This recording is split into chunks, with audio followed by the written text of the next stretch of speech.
No. Here I am back again. Welcome, Chef Jane segment regarding Mediterranean appetizer. Very, very important that I explain to you the dips that we are using specifically for this authentic appetizer. This, may I show you, is tzatziki. Tzatziki is made with chopped cucumbers, finely diced cucumbers, dill, lemon juice, a very, very nice, fine, culturalized, plain, non-fat to plain yogurt. It can be non-fat or it can be Greek yogurt, which is preferable, that is mixed in with olive oil and a little lemon juice, which makes the consistency as such. It's called tzatziki because it has the various vegetarian elements to a dip, which is mainly yogurt and cucumber.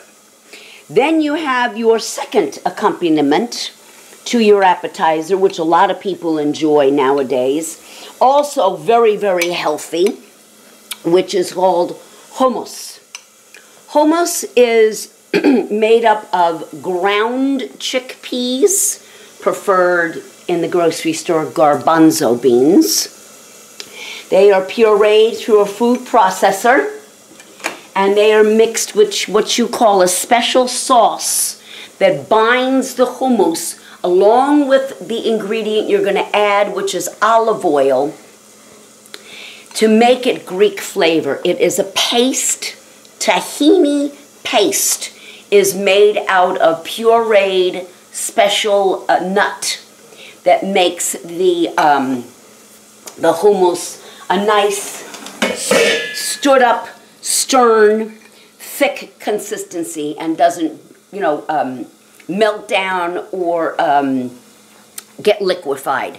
So this is very, very important that you put the right ingredients in, nice balancing.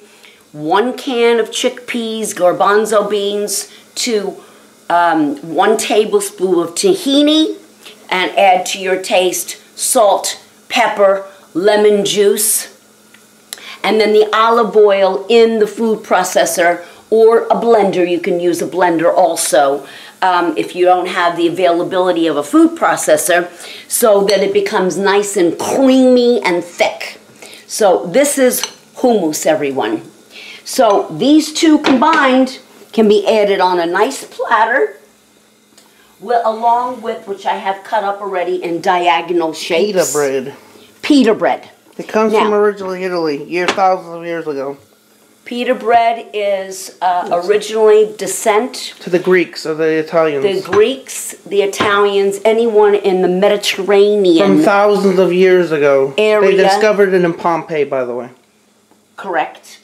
That Mediterranean area near the Mediterranean Sea, near the, which is west of the European countries, they eat a lot of this kind of bread.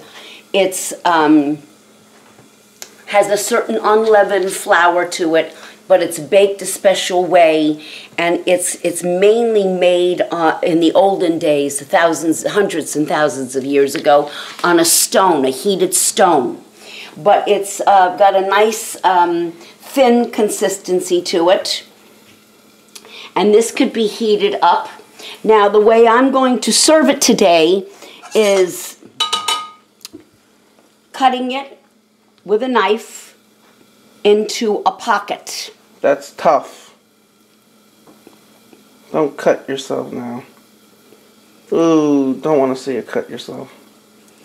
Now, I'm just improvising, but a pita bread is a whole round circular effect flat bread, and this is what pita looks like. You can get it in white flour. I prefer whole wheat. Everyone has a different choice. This is a pita, circular round pita bread. Now, a lot of people take the top right here and cut it off to make what you call a pita pocket. This is, folks, a pita pocket. You can lightly toast it or lightly heat it up. Put your preference of tzatziki or hummus in it and make like a little sandwich.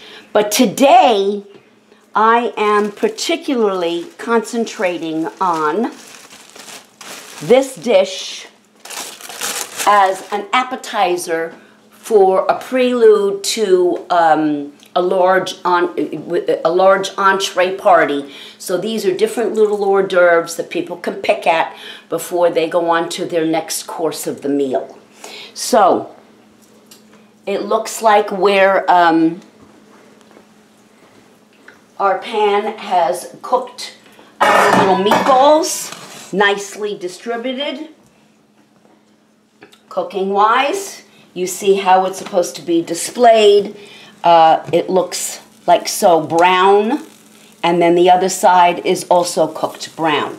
Please take into consideration, do not overcook these. They have a tendency to dry out.